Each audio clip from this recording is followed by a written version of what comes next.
Muito obrigado pela oportunidade de estar falando aqui para vocês hoje. Eu vou apresentar para vocês agora os estudos que permitem, pela primeira vez, a gente afirmar que esses novos anticoagulantes, os anticoagulantes orais diretos, eles não só trazem melhores desfechos para os pacientes em Joinville, como eles também apresentam redução significativa nos custos associados ao tratamento do AVC, sendo inclusive o que a gente chama na economia de saúde de dominante, ou seja, eles reduzem mais custo do que agregam para o sistema. Mas isso, falar só sobre os medicamentos é algo que a gente precisa cuidar, porque o Fórum de AVC traz de uma maneira muito apropriada que melhorar os desfechos de uma doença como AVC, ela não depende de a gente mudar um esquema de tratamento. Isso passa por mudar todo o modelo de cuidado dessa doença, que começa na promoção de um estilo de vida mais saudável, reduzindo o tabagismo, hipertensão e outros fatores de risco associados, identificar aqueles pacientes que têm indicação de realizar um tratamento, como os dados do João Vasque, então mostravam que até metade dos pacientes nem sabiam que tinham a doença, e o FASUS confirma, e a gente poder tratar adequadamente com protocolos, seguindo as recomendações adequadas, e só então os novos medicamentos eles vão gerar realmente melhores desfechos para essa população.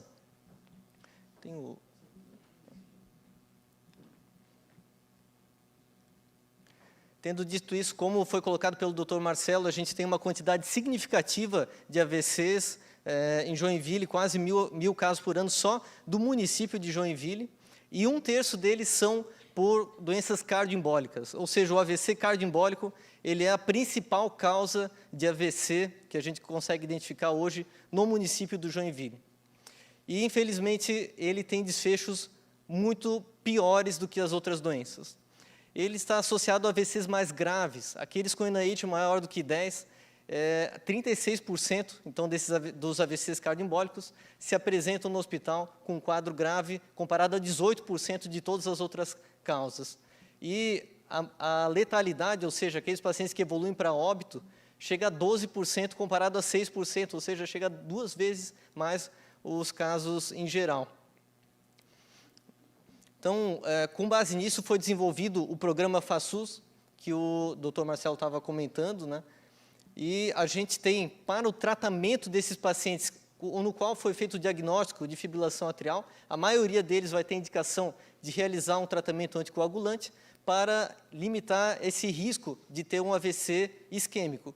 E isso pode ser feito através da varfarina, que é um medicamento barato e amplamente disponível no SUS, ou através dos anticoagulantes orais diretos, também conhecidos como novos anticoagulantes. A varfarina tem vantagens, sendo as principais a possibilidade de monitorização. Quando o paciente está utilizando varfarina, ele faz um exame chamado TAP, e eu consigo saber se ele está anticoagulando de maneira efetiva ou não. E o preço do medicamento. Por outro lado, com anos de estudo, nós também sabemos que as mesmas vantagens da varfarina também são as suas desvantagens. Enquanto eu tenho a possibilidade de monitorização, na verdade, eu tenho a necessidade de ficar realizando aqueles exames com uma frequência elevada, que no começo é até algumas vezes por semana, depois algumas vezes por mês, e o paciente acaba ficando fazendo esse acompanhamento com uma frequência elevada e consumindo mais recursos do sistema de saúde, e isso acaba gerando custos do tratamento significativo. E eu também tenho mais interações com outros medicamentos e com a própria alimentação, e posso ter risco de eventos adversos superior, como, por exemplo, sangramentos, e até risco de AVC isquêmico maior, e isso acaba gerando maiores custos para o sistema de saúde. Por outro lado, os novos anticoagulantes eles têm uma maior facilidade de uso, porque não precisa haver esse acompanhamento tão rigoroso com o exame laboratorial, e eu tenho um início mais rápido da ação da medicação. Então, um paciente que tem um AVC e recebe alta com os novos anticoagulantes, ele já pode ir para casa mais rápido, não fica ocupando aquele leito no hospital ou no serviço de EMAD. Ele tem menos interações com medicamentos e um perfil de segurança mais favorável. Por outro lado, eles têm preços mais elevados e também nem todos têm disponibilidade de reversor. e eles podem ser contraindicados em certos casos. Eu vou apresentar esse estudo, mas tem alguns casos que o único medicamento utilizado precisa ser a varfarina. A gente tem ensaios clínicos que começaram a ser publicados desde 2009. Então, esses são os 4 principais, são os medicamentos que nós temos disponíveis hoje no Brasil. E se a gente somar todos os pacientes desses ensaios clínicos, chegamos a mais de 90 mil participantes. Esse número elevado de participantes é porque os estudos precisam mostrar um efeito, em alguns casos, de ser não inferior, ou seja, de ter um efeito semelhante à varfarina. E quando a gente faz uma revisão sistemática, ou seja, pega os resultados de todos esses ensaios clínicos e compara para ver a efetividade da varfarina e dos anticoagulantes orais diretos na prevenção de AVC e na ocorrência de sangramento, que é o principal evento adverso, nós observamos que alguns anticoagulantes apresentam resultados melhores do que a varfarina, como, por exemplo, o caso da apixabana, com uma redução de 21% na chance de AVC, da bigatrana, redução de 35%, e os outros dois, nessa revisão sistemática, não tem uma diferença estatisticamente significativa. E o sangramento também pode ser menor esse risco com novos anticoagulantes. Isso eu estou falando de estudos de ensaios clínicos randomizados.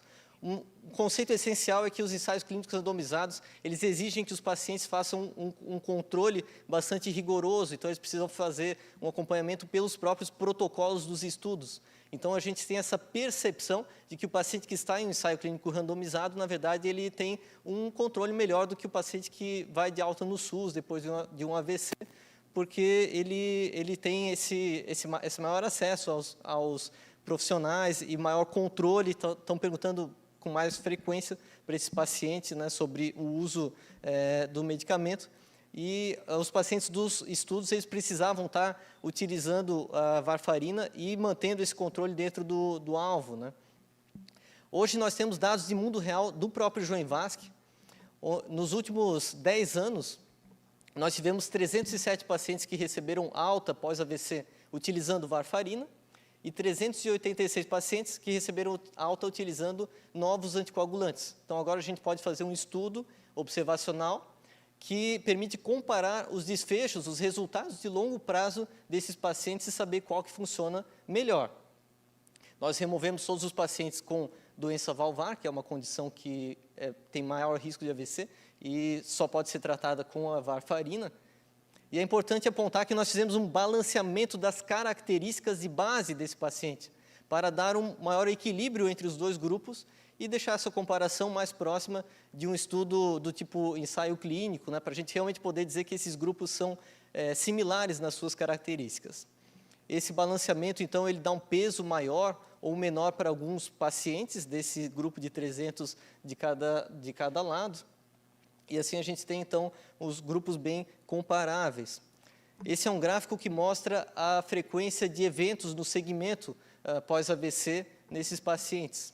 Então, a sobrevida sem recorrência de AVC. Então, se ele tivesse um evento de AVC ou óbito, que poderia ser por qualquer causa, ele contabilizaria para essa métrica.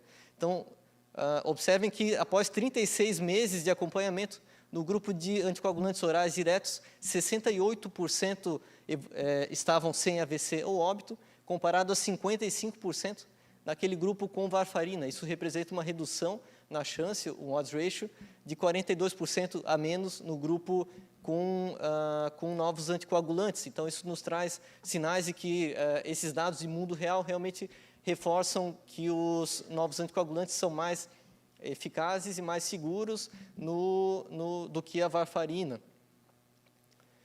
A gente também fez um novo balanceamento. Depois desses grupos balanceados, a gente faz uma análise dupla, que é uma regressão logística.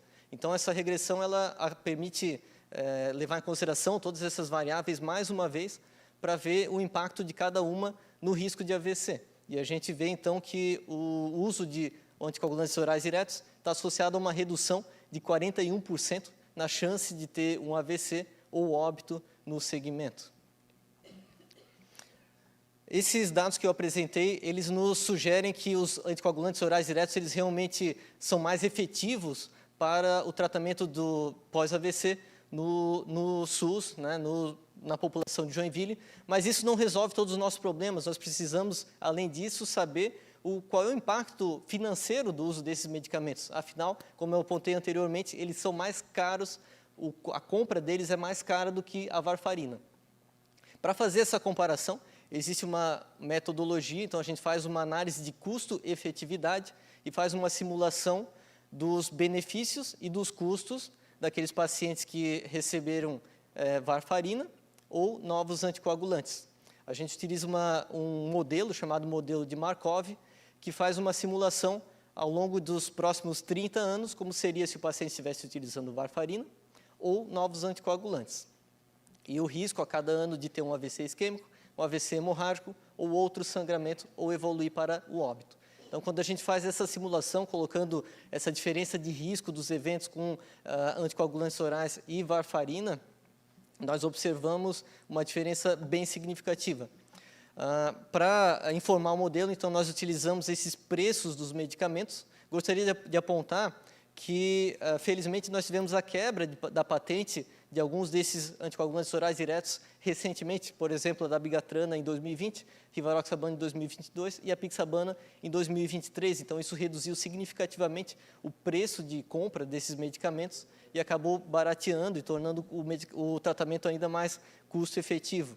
A gente utilizou essa média de compra de varfarina de R$ 13,00 por mês, comparado a uma média de 160 para esses 3 anticoagulantes que a gente tem disponibilidade do medicamento genérico, que dá R$ 160.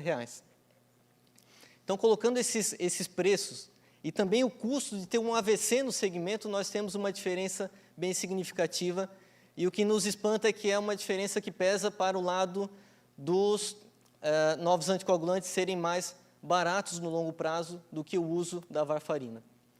A gente só chegou nessa conclusão porque os estudos de custo, eles nos permitem saber hoje o custo real do AVC. A enfermeira Juliana, que está aqui, ela conduziu desde 2017, tem estudos utilizando uma metodologia de microcusteio que permite saber a raiz daqueles custos, o tempo que os pacientes gastam em cada recurso utilizado, e assim a gente conseguir saber o impacto real para o sistema de saúde do uso desses medicamentos. E hoje a gente está, inclusive, publicando um estudo que mostra o custo total do AVC, que é em torno de 6 vezes maior do que os dados do DataSUS nos informam. Enquanto no DataSUS a gente teria uma estimativa em torno de R$ 5.000, se a gente pegar só o impacto para o SUS, né, dá bem mais de R$ 30.000. E se a gente considerar o impacto para a sociedade como um todo, ou seja, o custo indireto, nós também fizemos esse cálculo e dá em torno de R$ 134.000 um evento de AVC. Então, considerando essas diferenças significativas, esse impacto significativo do AVC, nós observamos que prevenir alguns casos de AVC com o uso de um medicamento que pode ser mais adequado para essa população, ele é o que a gente chama de dominante, ou seja, ele não só entrega melhores resultados para a população, como, no longo prazo, entrega isso a menores custos. Então, nessa tabela a gente vê que os medicamentos, então, a longo prazo, têm um impacto orçamentário de em torno de R$ 14.000 para o paciente, mas só em custos hospitalares esse preço de compra dos medicamentos já acaba sendo praticamente abatido. Isso sem considerar todos os outros custos associados ao tratamento do AVC e necessidade de consultas, transporte e assim por diante. Após essa estimativa central, nós fizemos 1.000 simulações, variando esses parâmetros do modelo e observamos que em 86% das simulações a interpretação era a mesma, que o medicamento é dominante, entrega melhores resultados a um menor custo. Após essa análise de custo-efetividade, também fizemos um cálculo da população elegível para esse tratamento no município de Joinville. Hoje nós temos os dados bem precisos, não só do Joinvasc, como também do FASUS, o que nos permite ter uma estimativa mais aproximada da realidade mesmo, né? Então, no primeiro ano, nós estimamos que seria em torno de 147 pacientes vindo da prevenção secundária, ou seja, pós-AVC, e 164 da prevenção primária, mas com o avanço da implantação dessa nova tecnologia e com o avanço do próprio FASUS, esse parâmetro da prevenção secundária deve aumentar mais, e a gente estimou um platô em torno de 1.355 pacientes lá no 5º ano. Então, esses resultados eles nos dão mais segurança de que utilizar essa nova tecnologia dentro de um modelo de cuidado da fibrilação atrial, ela vai trazer resultados melhores para a população, não só em termos de benefícios clínicos, de qualidade de vida, menor incidência de AVC, como também vai diminuir o impacto financeiro do AVC em Joinville.